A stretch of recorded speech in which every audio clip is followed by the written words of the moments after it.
पाकिस्तान जिसका मानचित्र में नक्शा कुत्ते जैसी शक्ल का है, ऐसे कुत्ते जैसे शक्ल वाले इस पाकिस्तान के साथ लोहा लेने का और जवाब देने का काम भारत की सेना ने किया है।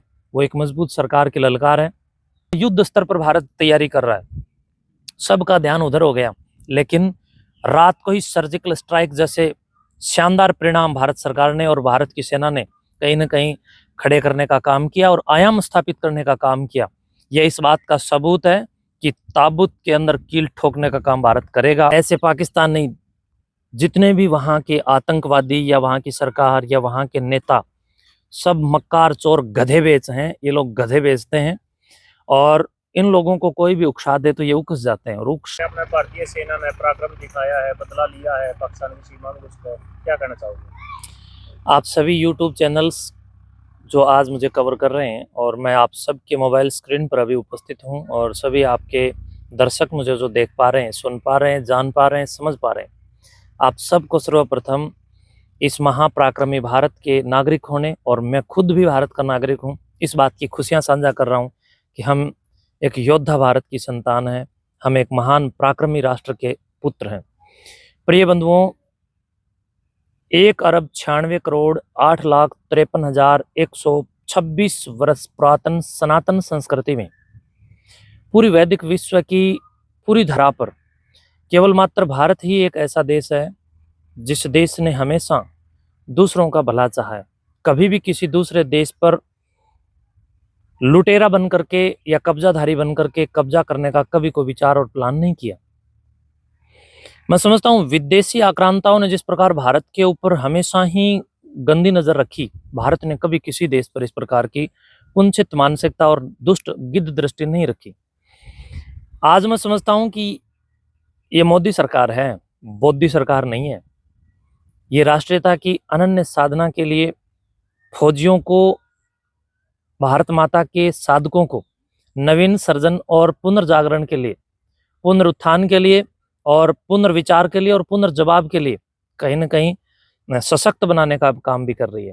तो ऐसी सरकार बधाई की पात्र है जो आज पाकिस्तान जिसका मानचित्र में नक्शा कुत्ते जैसी शक्ल का है, ऐसे कुत्ते जैसे शक्ल वाले इस पाकिस्तान के साथ लोहा लेने का और जवाब देने का काम भारत की सेना ने किया है। वो एक मजबूत सरकार की ललकार है। और जो लोग मानसिक विकलांगता और बुद्धूपन की कहीं न कहीं मिसाल हैं पाकिस्तानी, ऐसे पाकिस्तानी जितने भी वहाँ के आतंकवादी या वहाँ की सरकार या वहाँ के नेता, सब मक्कार चोर गधे बेच हैं। ये लोग गधे बेचते हैं और इन लोगों को कोई भी उकसा दे तो ये उकस जाते हैं और उकस करके भारत की ओर अपना गंदा रुख अपनाने का काम करते हैं। तो पिछले दिनों जो पहलगांव में इन लोगों ने गंद फैलाने की पहल की और हमारे निर्दोष भारतीयों को, आम जनता को जो इन लोगों ने कुख्यात मौत के घाट उतारने का काम किया, घात लगाकर मारने का काम किया, ये इस प्रकार के कुरान के कुसंस्कार इन लोगों में हैं। और कुरान को पढ़ करके देखेंगे तो मैं समझता हूँ उस आसमानी पुस्तक को पढ़ करके आतंकवादी ही बनेंगे। और इन लोगों ने जो कृत्य, कुकृत्य और दुष्टता की है, ये कुरान की अपनी एक मानसिकता है, कुरान का अपना एक विचार है, कुरान की अपनी एक कुशिक्षा है और इसी के चलते इन लोगों ने इस किताब को पढ़ करके ये सब आतंक फैलाया। तो मैं भारत सरकार से अपील करूंगा, आम जनता से भी अपील करूंगा, सशक्त साधु संतों से भी मैं अपील करूंगा कि वो अपनी सरकार से अपील करें कि इस प्रकार की आतंक फैलाने वाली और आतंकवादी बनाने वाली पुस्तक बैन होनी चाहिए। और भारत के अंदर तो कदाचित मैं समझता हूं कि पूर्ण रूप से बैन होनी चाहिए, इसके ऊपर प्रतिबंध लगना चाहिए। क्योंकि अगर इस पुस्तक पर प्रतिबंध नहीं लगा तो भारत के अंदर भी कितने सारे मदरसों में, मस्जिदों में लोग इन पुस्तकों को पढ़ रहे हैं और पढ़ा रहे हैं। वहां पर जो इस पुस्तक को पढ़ेंगे वो भी आगे आने वाले समय के अंदर भारत की आंतरिक पटल को भीतर से रोगाक्रांत स्थिति में पैदा करने के लिए कहीं न कहीं काम करेंगे और उससे भारत के अंदर विस्फोट होने का भी एक शंका रहेगा। आज जो पिछले दिनों पहलगांव की जो घटना थी उसके ऊपर जो पिछली रात भारत ने जो जवाब देने का काम किया, ये वास्तव में काबिल तारीफ है। और वास्तव में ये मोदी है जिसने पूरे देश को कहा कि हाई अलर्ट जारी है और पूरे पाकिस्तान के अंदर भी खलबली मच गई कि भी युद्ध की संभावनाओं पर, युद्ध स्तर पर भारत तैयारी कर रहा है। सबका ध्यान उधर हो गया, लेकिन रात को ही सर्जिकल स्ट्राइक जैसे शानदार परिणाम भारत सरकार ने और भारत की सेना ने कहीं न कहीं खड़े करने का काम किया और आयाम स्थापित करने का काम किया। यह इस बात का सबूत है कि ताबूत के अंदर कील ठोकने का काम भारत करेगा और इसमें कोई शक भी नहीं है, होना ही चाहिए। निर्दोष लोगों की हत्या करोगे तो तुम मरना ही चाहिए और तुम मरोगे, बेमौत मरोगे। आज मैं दोपहर में एक खबर सुन रहा था, तो खबरों में मैं देख रहा था कि पाकिस्तान की पार्लियामेंट के कुछ मेंबर अर्थात सांसद, पाकिस्तानी सांसद, उनसे कोई पत्रकार पूछता है कि भारत युद्ध स्तर की जो तैयारियां लेकर के जो एक बहुत शानदार ढंग से तैयारी कर रहा है और आने वाले समय के अंदर पाकिस्तान पर चढ़ाई करने का भी एक प्रयास कर रहा है और हो सकता है कि भारत चढ़ाई भी कर दे, तो उस दौरान आप क्या करोगे? तो वहां का सांसद बोलता है कि मैं तो इजराइल या इंग्लैंड भाग जाऊंगा। कायर, देश के कायर नेता, दुष्ट नेता और भगोड़े होने के सिवाय कर ही क्या सकते हैं? तो पलायनबद्ध लोग हैं और भारत सरकार शुभकामनाओं की पात्र है। जिस भारत सरकार और भारत की सेना के एक हुंकार से आज पाकिस्तानियों को दस्त लगे हुए। जी, जिस तरह स्थिति कहीं ना कहीं मतलब चिंताजनक है दोनों देशों के बीच में, तो भारतीय नागरिकों को किस तरह सतर्क रहने की जरूरत है आज के टाइम में? देखिए, यूनियन इज स्ट्रेंथ का नारा हमारे यहाँ पर बहुत पुराने समय से है। संगठन ही शक्ति है। संगठनात्मक, सृजनात्मक और विकल्पात्मक चयन भारत के अंदर प्रत्येक व्यक्ति के सामने होने चाहिए और हैं। हमारे यहाँ पर सब्जी भी विकल्पात्मक है। भारत में 365 दिनों की जो वार्षिक पूरा विश्व जो अपने वर्ष को एक साल को मानता है, उस 365 दिन अलग सब्जी खाने का और अलग व्यंजन भोजन करने का हमारे पास में विकल्प है।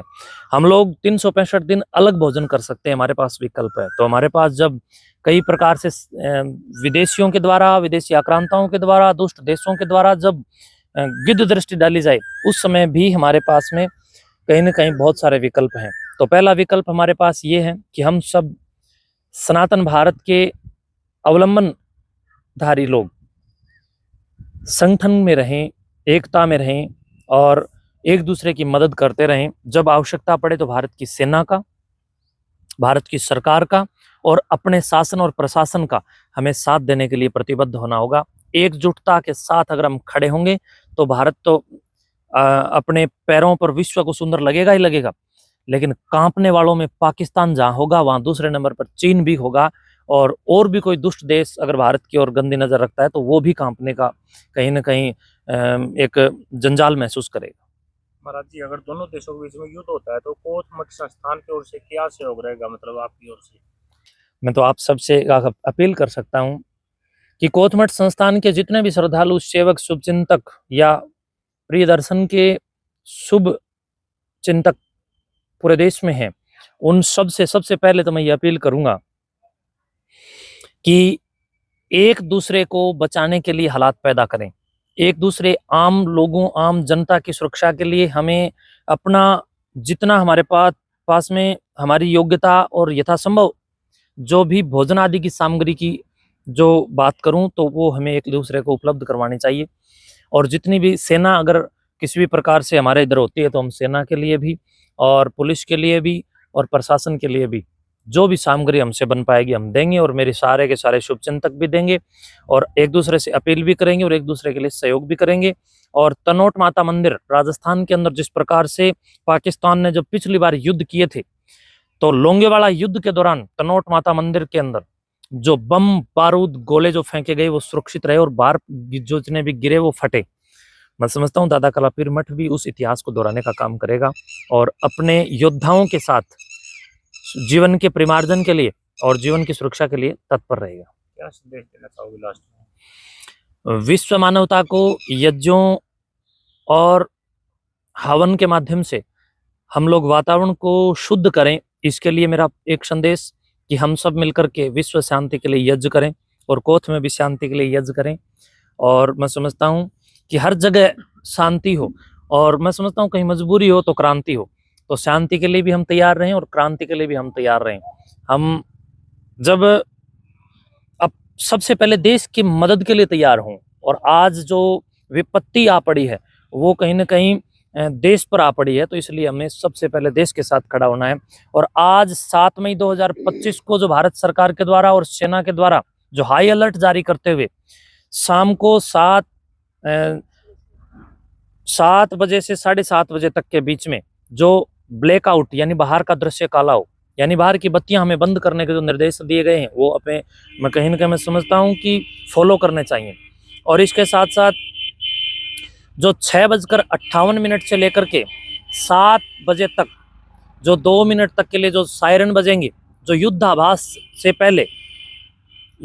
से पहले एक संकेतात्मक ढंग के साथ सायरन बजेंगे, जो फायर ब्रिगेड के होंगे, पुलिस के होंगे या अन्य अन्य जो हमारी सेना के द्वारा या पुलिस के द्वारा जो एक सतर्क रहने के लिए और सुरक्षित रहने के लिए और युद्ध के किस घटनाक्रम को प्रकट करने के लिए उन लोगों ने अलग अलग ढंग का सायरन तैयार किया, वो सायरन बजाएंगे। कहीं ना कहीं उस सायरन से भी हमें समझने की जरूरत है। और उसके साथ साथ आज जो निर्देश दिए गए हैं वो इसलिए दिए गए हैं कि हवाई हमले जब हों तो बाहर अगर बत्ती जली या लाइट रही तो हवाई हमले का शिकार हम लोग हो सकते हैं। तो अपने आसपास के घरों में खुली जगह पर आप लोग ना रहें। जब भी आप लोगों को हवाई हमले की कोई सूचना प्राप्त हो तो आप अपने घरों में, घर के कोनों में या इस प्रकार के सुरक्षित स्थान में जो जैसे जमीन के खड्डों में हमें घुस जाना है और अपने आप की सुरक्षा करना और आम जनता को जागरूक करना है। बहुत बहुत धन्यवाद। शुभकामनाएं, धन्यवाद। जय हिंद, जय भारत।